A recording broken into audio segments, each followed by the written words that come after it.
மக்களே, இங்கே ஒவ்வொன்றா பாருங்கள். இந்த ஒன்று கடைகள்லாம் பாருங்கள். மீன்ஸ் அதான் சொல்ல முடியாது, ஆர்ட் பாருங்கள். வித்தியாசமாக இருக்குல்ல.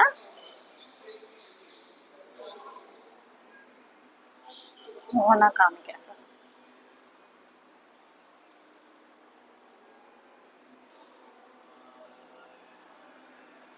பரவாயில்ல, எங்கள் குலதெய்வ கோயில் இவ்வளோ டெவலப்மெண்ட்டா அப்படின்றது எனக்கே ஆச்சரியமாக இருக்கிறது.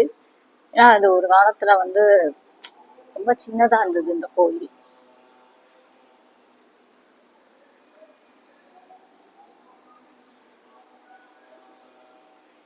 இந்த இதெல்லாம் ஆர்ட்டெல்லாம் பார்த்தா உங்களுக்கு என்ன தோணுது சொல்லுங்க.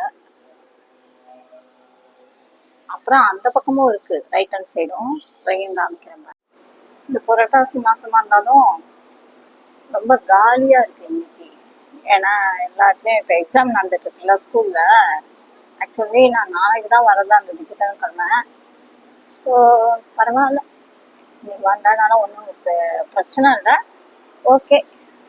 அதனால ஒன்றும் இல்லை, ஃப்ரீயாக வந்து நிற்கவே இல்லை, நேராக கிடுகிடுன்னு போய் சாமியை பார்த்துட்டேன். ஆனால் ஃபர்ஸ்ட் குலதெய்வம் தான், அப்புறம் தான் மற்ற எல்லா சாமியும். எங்கள் அம்மா வீட்டில் இருக்க வரைக்கும் இதுதானே எனக்கு குலதெய்வம். அதுக்கப்புறம் ஹஸ்பண்ட் வீட்டுக்கு போகிறது வேற இல்லை.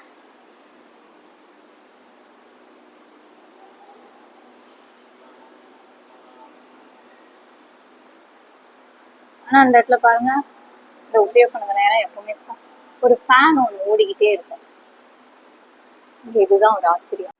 இந்த கோபுரத்தை பாருங்க மக்களே, இந்த பாருங்க மேலே வியூ இன்னும் அழகா இருக்கு பாருங்க. இந்த சிலையெல்லாம் பாருங்க எப்படி வடிவமைச்சிருக்காங்கன்னு பாருங்க. பார்த்தீங்கன்னா மக்களே, எங்க குலதெய்வ கோயில் எப்படி இருக்கு. ஒப்பிலியப்பன் கோயிலுக்கு நிறைய பேர் வருவாங்க, அதுவும் புரட்டாசி மாசம்னு சொல்லவே வேணாம், உங்களுக்கே தெரிஞ்சிருக்கும். எனக்கு என்னமோ திடீர் சடனா நைட்டு கிளம்பணும் அப்படின்னு தோணுச்சு. இது என்ன காரணம்னு தெரியல, திடீர்னு தான் தோணுச்சு. அப்பா கிளம்பட்டுமா அப்படின்னு. குலதெய்வ கோயிலுக்கு போக வேணாம்னு யாரா சொல்லுவாங்களா, போயிட்டு வா மகளே அப்படின்னாரு. அதனால சரி கிளம்பி வந்துட்டேன்.